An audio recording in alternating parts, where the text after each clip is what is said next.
कौन सी नहीं करनी है। आप लोग अपने शब्दों को मेरे मुंह में डालेंगे तो ये कभी भी पत्रकारों को शोभा नहीं देता। मीडिया को सीमा में रहना चाहिए। नहीं, आप बोल रहे हैं, रिपोर्ट हमको भी मालूम है। हाँ, ये आप बोल रहे हैं, बोलना नहीं चाहिए ऐसे। कब उन्होंने बोला और क्या आपने बोला, अगेन मैं वही बात कहूंगा कि कोई बात आप हमारे मुंह में डालें अच्छा नहीं है। कौन सी नहीं करनी है। आप लोग अपने शब्दों को मेरे मुंह में डालेंगे तो ये कभी भी पत्रकारों को शोभा नहीं देता। मीडिया को सीमा में रहना चाहिए। नहीं, आप बोल रहे हैं, रिपोर्ट हमको भी मालूम है। हाँ, ये आप बोल रहे हैं, बोलना नहीं चाहिए ऐसे। कब उन्होंने बोला और क्या आपने बोला, अगेन मैं वही बात कहूंगा कि कोई बात आप हमारे मुंह में डालें अच्छा नहीं है।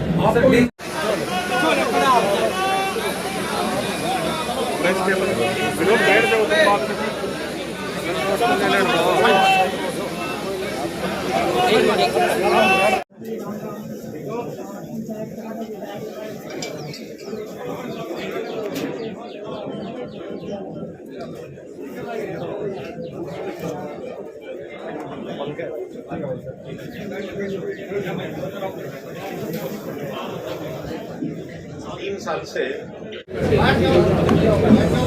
मीडिया के अलावा कोई ना खड़े हो भी रहा, बाकी चले जागरण साहब बाहर चलो, आप लोग यहाँ मत बोलो कोई। और हिसार नगर में कुल मिलाकर इन 2 दिनों में छोटे बड़े बहुत से कार्यक्रम हुए हैं। सबसे पहले तो मैं यहाँ जो हिसार के अंदर बहुत पुराना एक बफेलो सेंटर बना हुआ है, जहाँ पर वैज्ञानिक लोग अपनी रिसर्च के माध्यम से अपने प्रदेश और देश में बफेलो की यानी भैंस की जो नई नई किस्में जिस प्रकार से वो रिसर्च के माध्यम से उनका प्रयोग होते हैं, तो उससे पूरे देश को बहुत लाभ पहुंचा है। और भैंस का नए नए क्लोन की पद्धति से या उसको दूध के नाते से किस प्रकार से ज़्यादा दूध मिले, तो ऐसा हज़ारों की संख्या में। और उन्होंने ये पिछले 6-7 साल से खास करके क्लोन विधि से जब से ये रिसर्च हो रही है, उनका एक योगदान हुआ है। बहुत अच्छा एक प्रोजेक्ट वो हमको मिला है। हमने उनको आग्रह किया है कि इसका लैब के बाद अब पब्लिक में भी ज़्यादा से ज़्यादा लोगों को, किसानों को लाभ कैसे हो, पशुपालकों को लाभ कैसे हो, इसका उनको आग्रह किया है। इस ओर वो आगे काम करने के लिए तैयार हुए हैं। इसी प्रकार जैसा आपको पता है कि पिछले 3 साल से जरा चुप कराओ भी पीछे, किशन चुप नहीं करा सकते तुम, इनको बाहर निकाले सको।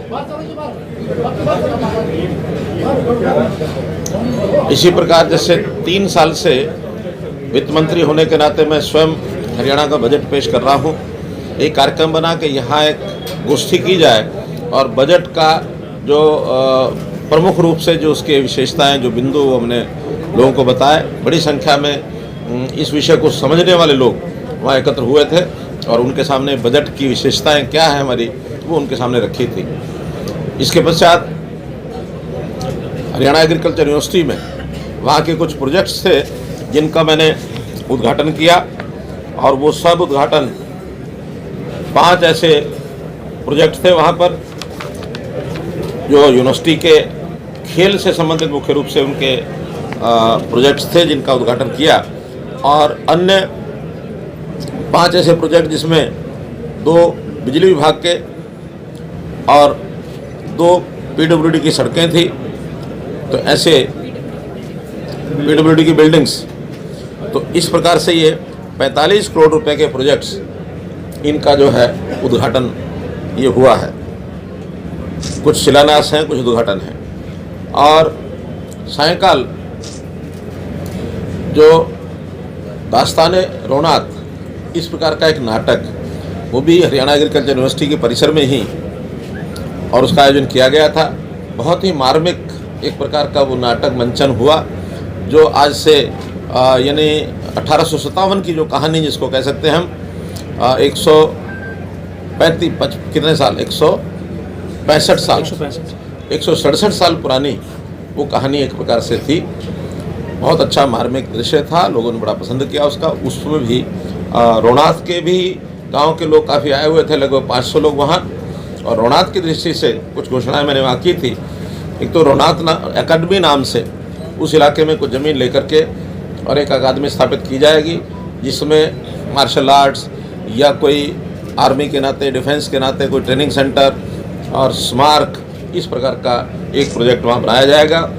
वहाँ गांव के लोगों के स्वास्थ्य की दृष्टि से, सुविधाओं के नाते से एक रोनाथ ट्रस्ट भी बनाया है, जिसमें 1 करोड़ रुपए की पूंजी हमने उसमें डाली है और उस ट्रस्ट के माध्यम से वहाँ के लोगों के स्वास्थ्य की और देखभाल ये सब की जाएगी।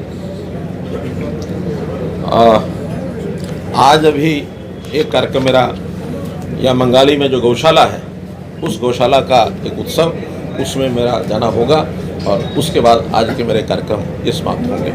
वहाँ भी कुछ इस इलाके की, खास करके हमारा जो विधानसभा क्षेत्र है नलवा, यहाँ की कुछ डिमांड्स हमारे डिप्टी स्पीकर साहब ने रखी हैं।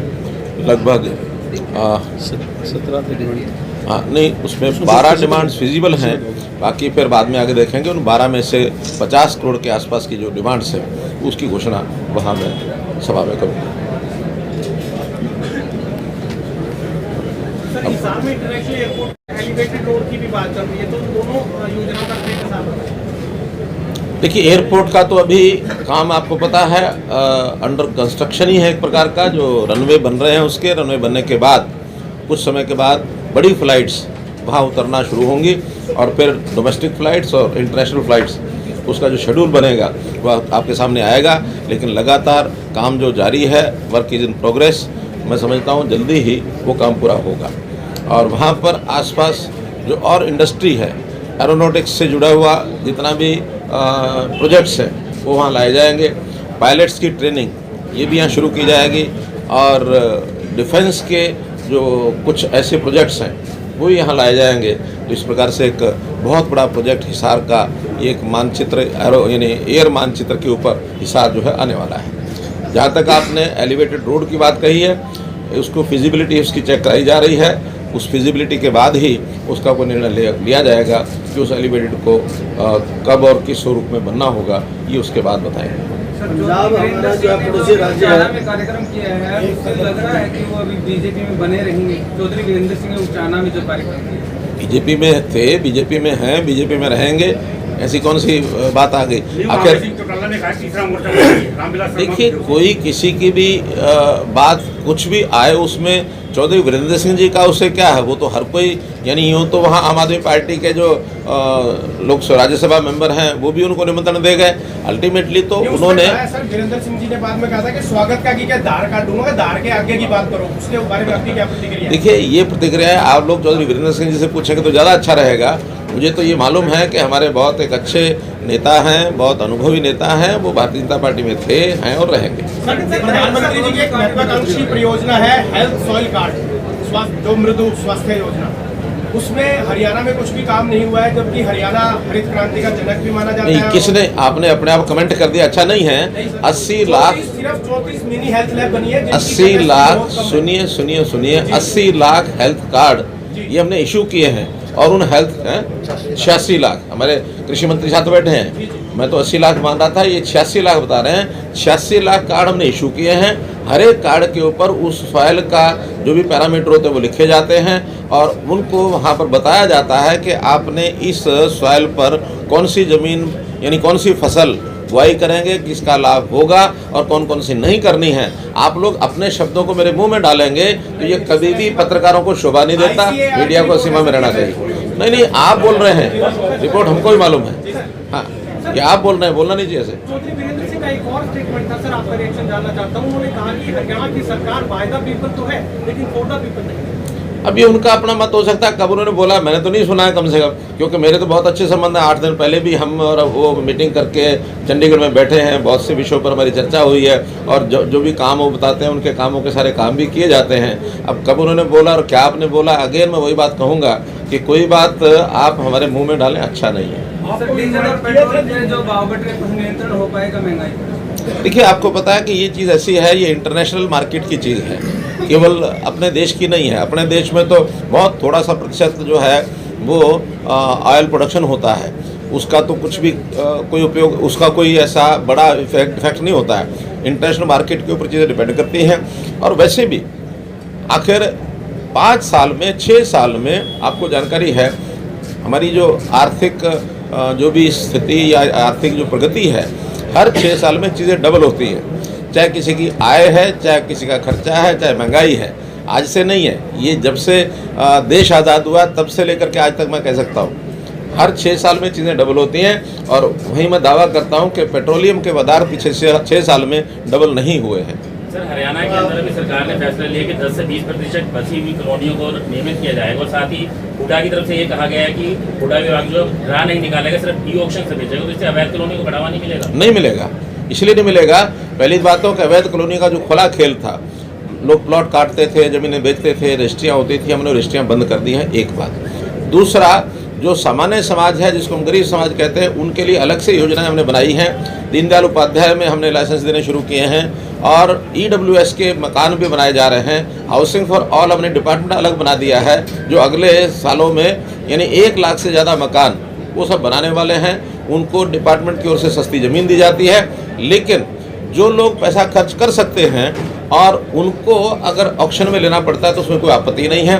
कारण क्या है, ये जो मिलीभगत चलती थी खास करके अलॉटमेंट में, उस अलॉटमेंट में तरह तरह की कहानियाँ हम सब सुनते रहे पिछली सरकारों में कि अच्छी कॉलोनी बनाना, उस ढंग से अलॉट कर देना, अलॉट के बाद एप्लीकेशन ले लेना कि हाँ ये प्लॉट ठीक नहीं है और उसको अच्छे स्थान के ऊपर उस प्लॉट की बाद में री अलॉटमेंट कराना, अल्टरनेटिव प्लॉट कराने से पहले उसको बेच देना। ये बहुत ऐसे धंधे डिपार्टमेंट में चलते रहे, उसको सबको बंद कर दिया है। जैसी जगह है, जैसा प्लॉट है, जिसको पसंद आएगा उतना पैसा देके जाएगा। आखिर मकान तो मकान ही है, वो खरीदेंगे, बाद में बेचने के लिए उनको कम से कम कुछ समय के लिए प्रतिबंधित हम करेंगे, उसको प्रतिबंधित करेंगे ताकि हर कोई अपने मकान के लिए ले। जैसे जैसे मकान यानी प्लॉट कटते जाएंगे, जिनकी जरूरत है लेते जाएंगे, जितनी जिसकी शक्ति है उतना लेगा वो। क्योंकि डिपार्टमेंट आज इन्हीं पिछली पॉलिसीज़ के कारण से, कांग्रेस टाइम की पॉलिसीज़ के कारण से निरंतर घाटे में जा रहा है। यानी इतना घाटे में अनाउंसमेंट तरह तरह की आती रही, हमने अनाउंसमेंट भी बंद कर दी है, इसलिए कि अब ज़मीनें एक्वायर नहीं करेंगे, लोगों से ज़मीन खरीदेंगे। तो लोगों को जिस भाव में बेचना होगा उस भाव में खरीदेंगे, प्लॉट जिस भाव में जिसको खरीदना होगा वो खरीदेगा। गरीब आदमी की सहायता करने के लिए हमारी योजनाएं अलग हैं, वो HSCP नहीं है उसमें। खिलाड़ियों के कोटे के बारे में मुद्दा जो है गरमाता जा रहा है। विधायकों की जो मल्टीपल पेंशन का मामला है, पंजाब के बाद फैसले के बाद हरियाणा में भी चर्चा लगातार। आपको पता नहीं जानकारी है कि नहीं है, 3 साल से पहले हमने भी विधायकों की जो पेंशन है उसको रेगुलराइज किया था। उस समय DA 256% दिया जाता था, हमने 256% ख़त्म करके 2016 का अब जो 28% DA है वो उनको दिया जाता है। लेकिन एक नियम है, कोर्ट के द्वारा फैसला है, कोई एक बार किसी चीज़ को प्राप्त कर लेता उसको आप कम नहीं कर सकते, उसको आगे के लिए रोक सकते हैं। आज ये समझें कि जिन पेंशन जिन विधायकों को पहले से पंजाब में मिल रही है उसको रोक पाएंगे, रोक नहीं पाएंगे। आगे अगले जो विधायक हैं उनके लिए नियम बना सकते हैं। इसके बाद बढ़ना तो शायद बंद हो जाएगा, लेकिन पिछला कोई ख़त्म हो जाएगा ऐसा नहीं है। हमने भी ये काम 2.5 साल पहले कर दिया है कि उनकी सारी 250% की जो DA है वो बंद कर दिया और अब सिर्फ 20% या 28% जो भी DA की किस्त इस समय है वही उनको मिलेगी, उससे ज़्यादा नहीं मिलेगी। सरकारी नौकरियों में खिलाड़ियों के कोटे के बारे में कल यहाँ प्रदर्शन हुआ, तो उसके हर बात उसी को ठेका दिया जा रहा है जिसमें आरोप। खिलाड़ियों के बारे में एक विषय आपकी जानकारी के लिए बता रहा हूँ। पहले खिलाड़ियों को एक ABC में जो कोटा दिया जाता था 3% का और 10% का था ग्रुप D में। देखने में ये आया कि उसमें किसी मेडल की ध्यान नहीं रखा जाता था, किसी के पास मेडल है कि नहीं है। ठीक है, मेडल है तो स्वाभाविक उनको सर्टिफिकेट मिलते ही थे। मेडल के अलावा जो लोग खेलों के सर्टिफिकेट, एक्रेडिशन, कौन सा सर्टिफिकेट होता है, एक्रेडिशन का ग्रेडेशन सर्टिफिकेट बहुत से नकली पाए गए। अब उसका कोई प्रमाण नहीं होता कि ये खिलाड़ी कितना समय खिलाड़ी रहा, कब रहा और क्या खेला, कौन सा खेल खेला, इसकी अचीवमेंट क्या है। हमने उसी को रोकने के लिए कि मेडल लेकर के आना ये एक प्रमाण है कि व्यक्ति खेल करके कुछ अचीव करके लाया है। तो अचीवमेंट के आधार के ऊपर हमने नौकरियां दी हैं। ग्रुप A की नौकरियां भी दी हैं, B की भी दी हैं, C की भी दी हैं। D में चूँकि मेडल की ज़रूरत नहीं होती, वो हमने वही पुराने समय के हिसाब से 10% उनको आरक्षण जारी रखा है। लेकिन D में भी ये बहुत बड़ी शिकायतें हमको और ये सर्टिफिकेट जो लेने वाले हैं ग्रेडेशन सर्टिफिकेट, इसकी शिकायतें मिली हैं, बल्कि कुछ लोगों को तो डिसमिस भी किया है। इन चीज़ों को रोकने के लिए हमने कहा, बल्कि अगर देखा जाए तो ये नारा हमने नहीं, कांग्रेस ने दिया था, पदक लाओ क्या पद पाओ, पदक लाओ पद पाओ। हम उसी पर चल रहे हैं, पदक लाएंगे पद देंगे, और वो 3% से ज़्यादा भी हो सकती हैं। कंपैरिजन में जो हमने पिछले साल 3% पर नौकरियां दी हैं और अब इस साल में पदक लाने वालों को दी हैं, पदक वाली नौकरियां लगभग उतनी हैं जितनी हमने पिछले साल आरक्षण में दी है, उतनी है, कहीं 2-4 कम ज़्यादा हो सकती हैं। और आगे एक लाभ और होने वाला है कि मान लो पदक, अब ये तो स्वाभाविक है, निरंतर हरियाणा में पदक बढ़ते जा रहे हैं और हरियाणा की परफॉर्मेंस पहले से अधिक बढ़ रही है। ये पदक अगर 3% से ज़्यादा भी होंगे तो भी नौकरी देंगे। ये 4% भी हो सकते हैं, 5 भी हो सकते हैं, 6 भी हो सकते हैं, लेकिन अगर 3% सीमित रखेंगे तो 3 सीमित ही है। शोर वही मचा रहे हैं जो पदक नहीं लेके आ रहे, केवल ग्रेडेशन सर्टिफिकेट के आधार पर नौकरियां चाहते हैं। ग्रेडेशन सर्टिफिकेट की बजाय पदक वो एक हमारे लिए जिसको कहना चाहिए प्रमाण है कि वो खेल करके अचीवमेंट करके आया है। ये नगर निगम के बारे में बताइए जनाब, उसी को ठेका दिया जा रहा है, जिसमें बार बार में आरोप लगते आ रहे हैं, लोगों को इतनी भीड़ होती है जैसे कुंभ का मेला हो। आउटस्टैक सर्वे में बार बार जो गलतियाँ आ रही है, बार बार ठीक कराने के लिए लोगों को आना पड़ा है। एक ही कंपनी है। देखिए, एक कंपनी है याशी, जिसको ये ठेका 4 साल 5 साल पहले दिया था और बार बार नहीं दिया जा रहा। उसी का पूरा ठेका है कि वो सब की रजिस्ट्रेशन करके सबके आईडी तैयार कराएंगे और उसमें फिर कलेक्शन का काम भी उनको पहले दिया था, कलेक्शन भी वही करेंगे। लेकिन कुछ जो गलतियां मिली हैं, कमियां मिली हैं, उस डिस्क्रिपेंसी के कारण से हमने कलेक्शन का काम तो उनका बंद करा दिया कि कलेक्शन तो अब अपने तरीके से हम करवाएंगे, लेकिन चूँकि पूरा एक ठेका दिया हुआ है उनकी काउंटिंग का, उनकी रिकॉग्निशन का, उनका आइडेंटिफिकेशन का, उनका आईडी कार्ड बनाने का, जहाँ जहाँ पूरा करते जा रहे हैं वहाँ वहाँ ख़त्म कर रहे हैं। जो उसमें कमियां हैं वो उन्हीं को बता रहे हैं कि वो ठीक करें। एक समय सीमा के अंदर अगर ठीक नहीं कर पाएंगे तो उस शहर का ख़त्म करके ठेका जो कमियां होंगी वो फाइन उसके ऊपर करेंगे, उतना पैसा काट लेंगे, फिर दूसरे से कराएंगे। लेकिन ये चीज़ लंबे समय तक उनकी जो भी कुछ गड़बड़ है इसको सहन नहीं किया जाएगा। सैकड़ों बच्चे आए, उनकी ऑनलाइन से दिक्कत हो रही है। वो कह रहे हैं कि हमारे यहाँ एडमिशन किया जाए सस्ते रेटों में और उनकी पढ़ाई की जाए। इसी के माध्यम से उन्होंने ज्ञापन भी किया। इसी में एक बात और जोड़ना चाह रहा हूँ मैं, सर प्रधानमंत्री जी ने अपील की थी कि सरकारों से भी अपील की, राज्य सरकारों से, कि वो मेडिकल की पढ़ाई को सस्ता करें ताकि जो हमारे गरीब परिवारों के बच्चे हैं वो मेडिकल की पढ़ाई कर पाए। प्रधानमंत्री जी की राज्य सरकारों का अपील। देखिए, जहाँ तक पढ़ाई के सस्ता और महंगा करने की बात है, आपको पता है सरकारी मेडिकल कॉलेजेस में बहुत कम फीस ली जाती है। हम तो नियंत्रण सरकारी मेडिकल कॉलेजेस पर ही कर सकते हैं, प्राइवेट कॉलेजेस के ऊपर हमारा वो नियंत्रण नहीं है।